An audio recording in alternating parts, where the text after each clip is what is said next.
Hello అండి, నమస్తే. నేను లలిత.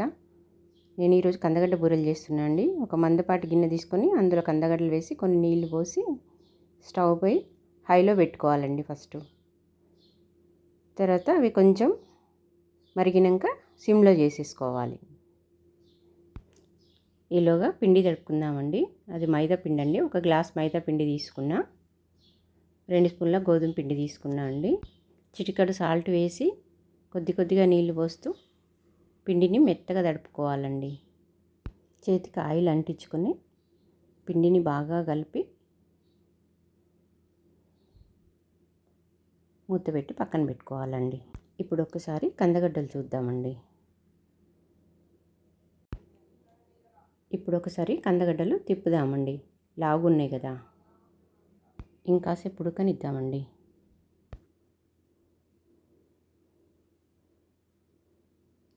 కందగడ్డలు ఉడికిపోయినాయండి.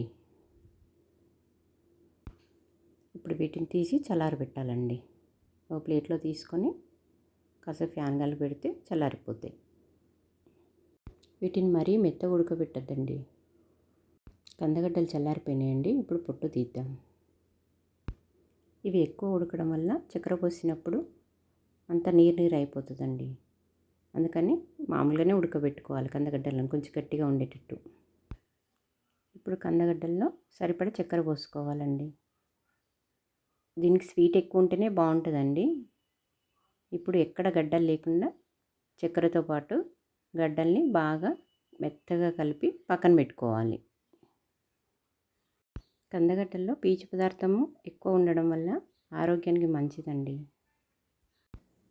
దీనికి కూరగాయల్లో మొదటి స్థానం ఉందండి.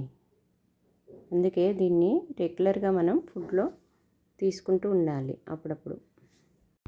కందగడ్డ చక్కెర బాగా కలిసిపోయాయండి. ఇప్పుడు దాన్ని పక్కన పెట్టేసి పిండిని మళ్ళీ ఒకసారి బాగా కలుపుకోవాలండి.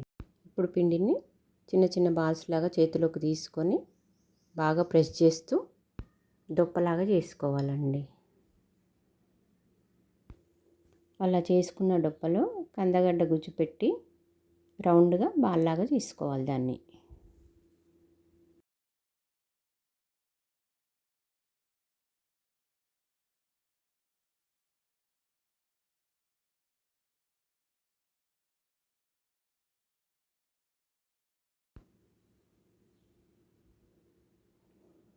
ఇప్పుడు ఒక రొట్టె పిట్ట తీసుకొని దాని మీద ఒక కవర్ పెట్టుకొని మనకు ఎంత పలచగా అవసరం ఉంటే అంత పలచగా ఒత్తుకోవచ్చండి.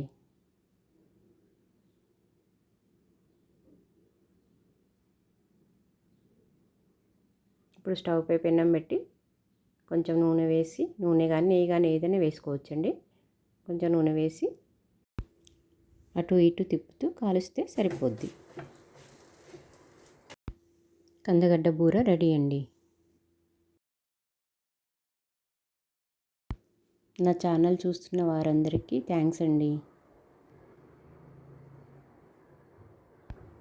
నమస్తే అండి. Thank you. మెత్తగా స్మూత్గా ఉంటాయండి. చూడండి, వేడైనాక చక్కెర కరుగుతూ ఉంటుంది కదండి, స్మూత్ అయిపోతూ ఉంటుంది. కాకపోతే వేడిగా తింటే బాగుంటాయి. చల్లారినాక మాత్రం ఫ్రిడ్జ్లో పెట్టుకొని తినాలండి. ఫ్రిడ్జ్లో పెట్టుకుంటే చాలా బాగుంటాయి ఇంకా.